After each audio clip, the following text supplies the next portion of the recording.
আজি ইউপিপিএল দলৰ দ্বাৰাই আমি বিটিসি নিৰ্মাণৰ কথা অকল সেই ইউপিপিএল দলৰ দ্বাৰাহে সম্ভৱপৰ হয়। আমি খাটাংকে সেইটো হ'ব পাৰো। ৰাজনৈতিকভাৱে যদি একগোট হ'ব নোৱাৰে, একত্ৰিত হ'ব নোৱাৰে, তেতিয়াহ'লে আমি কথা কোৱাটো অকল কথা হৈ থাকিব, কামত ৰূপান্তৰ কৰিব নোৱাৰিব। আমি যিটো বিচাৰো সেইটো ৰাজনৈতিকভাৱেহে আদায় আমি কৰিব লাগিব। ৰাজনৈতিকভাৱে যদি আদায় কৰিব নোৱাৰে, কোনেও আমাৰ বিটিচিত আহি পেলাই দাদা ভাইসকল আপোনালোকে সেইটো লওক, মই আপোনালোকৰ দলং বনাই দিম, আপোনালোকৰ ঠাইত মই হস্পিটেল বনাই দিম, ৰাস্তা বনাই দিম। কোনো ব্যক্তিয়ে গুৱাহাটীৰ পৰা আহি পেলাই আমাক নিদিয়ে, দিল্লীৰ পৰা আহি পেলাই আমাক নিদিয়ে।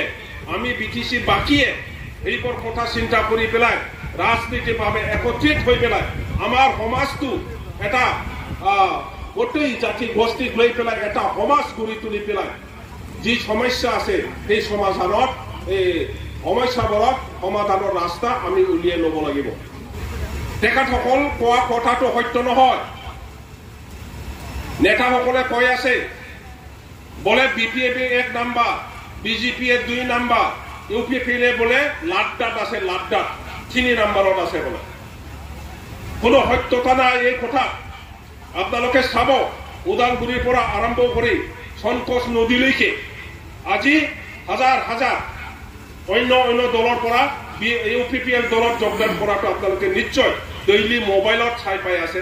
আৰু আজিও মই ভাবো ইয়াত যেহেতু জইনিং প্ৰগ্ৰাম আছে, বহুতো দলৰ পৰা আপোনালোকে ইউপিপিএল দলত যোগদান কৰিবৰ কাৰণে সাজু হৈ আহিছে, মেণ্টেলি মনত ঠিক ঠাক কৰি আহিছে।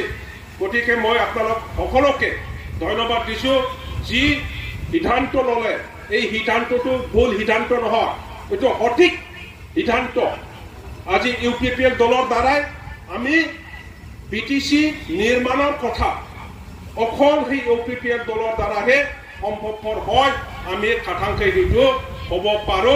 আৰু সকলোৱে বিটিচি বাকী চবে যদি এই কথাটো স্বীকাৰ কৰে, বিশ্বাস কৰে, তেতিয়াহ'লে সঁচা সচিতে আমি বিটিচি অতি কম সময়ৰ ভিতৰতে আমি বিচৰাৰ নিচিনা এটা উন্নত অঞ্চলত আমি পৰিণত কৰিব পাৰিম। তেখেতসকল কোৱা কথাটো সত্য নহয়। নেতাসকলে কৈ আছে বোলে বিপিএফে 1 নম্বৰ, বিজেপিয়ে 2 নম্বৰ, ইউপিপিএলে বোলে লাড্ডাত আছে, লাড্ডাত 3 নম্বৰত আছে বোলে। কোনো সত্যতা নাই এই কথা। আপোনালোকে চাব, ওদালগুৰিৰ পৰা আৰম্ভ কৰি সন্তোষ নদীলৈকে আজি হাজাৰ হাজাৰ অন্য দলৰ পৰা ইউপিপিএল দলত যোগদান কৰাটো আপোনালোকে নিশ্চয় ডেইলি মোবাইলত চাই পাই আছে। আৰু আজিও মই ভাবো ইয়াত যেহেতু জইনিং প্ৰগ্ৰাম আছে, বহুতো দলৰ পৰা আপোনালোকে ইউপিপিএল দলত যোগদান কৰিবৰ কাৰণে সাজু হৈ আহিছে, মেণ্টেলি মনত ঠিক ঠাক কৰি আহিছে। গতিকে মই আপোনালোক সকলোকে ধন্যবাদ দিছো। যি সিদ্ধান্ত ললে এই সিদ্ধান্তটো ভুল সিদ্ধান্ত নহয়, এইটো সঠিক সিদ্ধান্ত। আজি ইউপিপিএল দলৰ দ্বাৰাই আমি বিটিচি নিৰ্মাণৰ কথা অকল সেই ইউপিপিএল দলৰ দ্বাৰাহে সম্ভৱপৰ হয়। আমি খাটাংকে সেইটো হ'ব পাৰো। আৰু সকলোৱে বিটিচি বাকী চবে যদি এই কথাটো স্বীকাৰ কৰে, বিশ্বাস কৰে, তেতিয়াহ'লে সঁচা সচিতে আমি বিটিচি অতি কম সময়ৰ ভিতৰতে আমি বিচৰাৰ নিচিনা এটা উন্নত অঞ্চলত আমি পৰিণত কৰিব পাৰিম।